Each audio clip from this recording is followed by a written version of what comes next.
अस्सलाम वालेकुम। हाँ जी वीरो भराओ की हाल है। अच्छा मैं तुहानू अज एक बड़ा वड्डा मशवरा देन लग्या और बड़ा फिट मशवरा है वे कि यूके का अकाउंट बनाओ।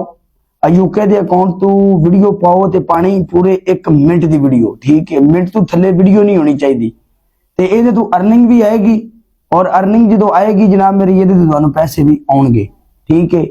दूजी वीडियो ते अगे पिछे भी दूसरे टिकटॉक ते या दूजियां भी ऐपां ते तुसीं इन्नी मेहनत करदे हो, सो मेहनत इहदे ते करो तुहानू कोई शै हासिल होवे, ठीक है। मैं अपना स्क्रीन शूट भी नाल लाण लगा, वो तुसीं देख लिया जे, ठीक है ना।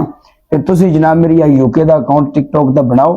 10,000 फॉलोवर जिस टाइम तुहाडे हो जाणगे तुहाडे व्यू के हिसाब नाल तुहानू जनाब मेरी अर्निंग आएगी, ठीक है। ये मेरा मशवरा भी और मैं तुहानू देन लग्या मैं मशवरा कि मैं क्या यार चलो दूजियां दा भी फायदा होवे ना नाल, जेडे दूजे लोग इन्नी मेहनत कर रहे ने या दूजे जेडे वीर भरा साडे वीडियो बनाते ने ना, तुहानू वीडियो बनाने का कोई फायदा होवे, तुसीं अपना कीमती टाइम दे रहे हो ना, तो उस टाइम की तुहानू भाजी अर्निंग आवे, तुहानू पैसे आउणगे, ठीक है। सो बेहतर ये कि मेरी जान दे टोटे तुसीं यूके का अकाउंट बनाओ, ये 1 मिनट की वीडियो पाओ, 10,000 फॉलोवर अपने करो, उस तो बाद जनाब मेरी तुहाडी अर्निंग आएगी।